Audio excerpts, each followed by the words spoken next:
place, Cameron Burns. Fourth place, Logan Gomes with the Paloma Hill Show Pig. Third place, Abigail Whiting. Second was Daniel Brolio with a WB Livestock Slang. And first place, Lillian Valentine with a Cameron Show Pig. Congratulations.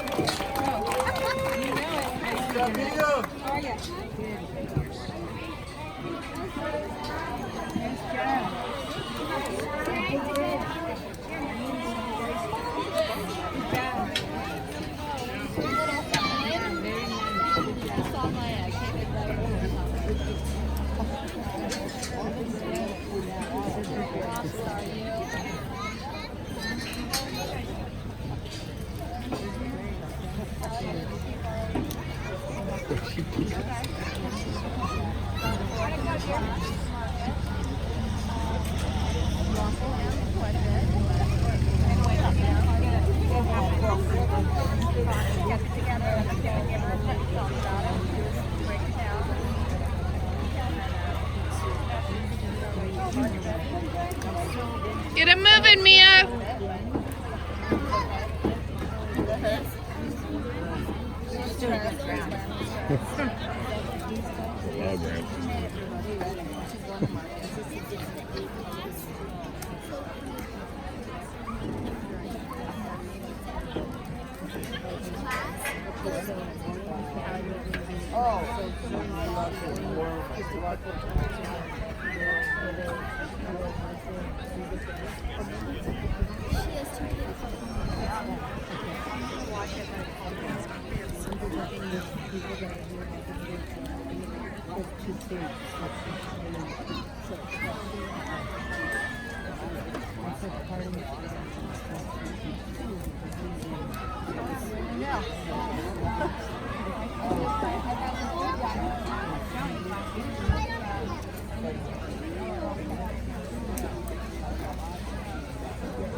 I had it happen with the breed.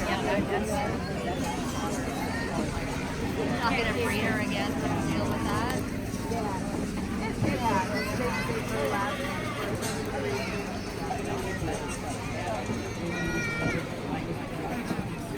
Yeah, those ones were like, okay, we need to get a little bit bigger and a little bit bigger. Come on, get in there.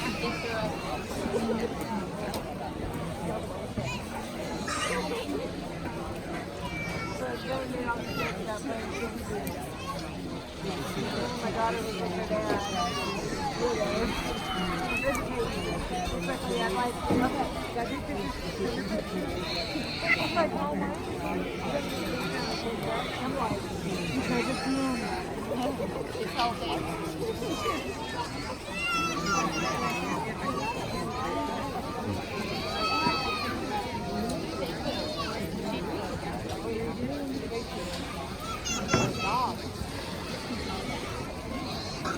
Hey, Mia. Quality's a little deeper here in this class, and even with that said, a really easy place to start. The young man there at the far side of that strawberry gilt wins relatively easy. That gilt's made effectively good there from a profile standpoint, just sound in terms of her feet and legs. Lots to like about that gilt. As big as bold as she is in the center portion of her body, I'll be honest, I expect her to be a little bigger top. And she's not I'm not saying she's light muscle by any stretch of the imagination. It's just as big and bold as she is through the center portion of her body, her forerib. I expect her to be a little bit bigger top. I think if I really criticize her, I'd just like to see her a bit stouter in terms of her bone work, but that's getting kind of critical on a really good gilt that wins the class relatively easy. I think from there it gets really, really challenging. I think the one that stays the squarest and truest on his feet and legs from there on out is going to be the young man on the far side there with the calico barrel. Definitely gives us a look and eye appeal compared to the gilt that we start the class with up to the front 1/3 of its skeleton. I like to see that one drop that rear flank just to balance up a little bit in terms of underline balance, and probably freshen that one up in terms of its top side shape. The one that I really like in terms of freshness, and the young man's done an excellent job in terms of driving and preparing that one, is going to be the hooded hog there on the far side.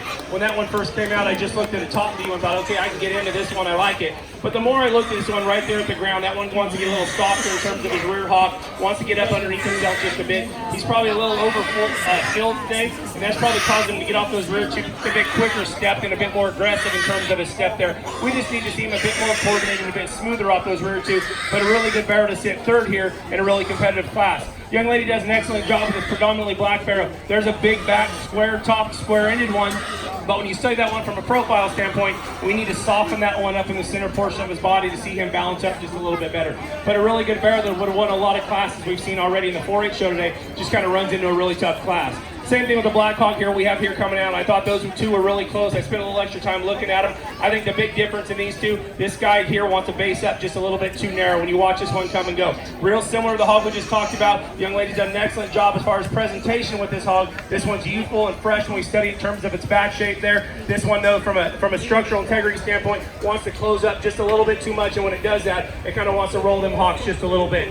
We got to see that one just a little bit square as it goes away. The Landrace appearing hogs that kind of round out the class just get a little overpowered by some of these crossbred hogs that have a bit more power to them.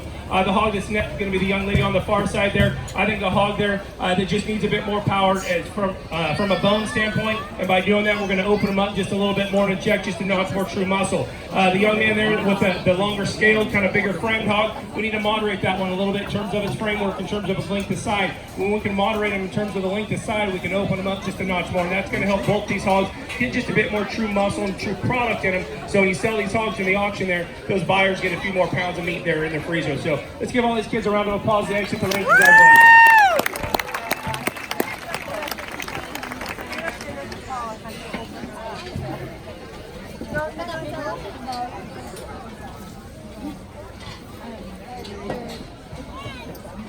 So 6th and 7th place went to Isabel Campos and Michael Campos. Those are county bred SMR ramp swine. 5th place, Haley Johnson with the WB Livestock swine. 4th, Mia McDaniel, also WB Livestock.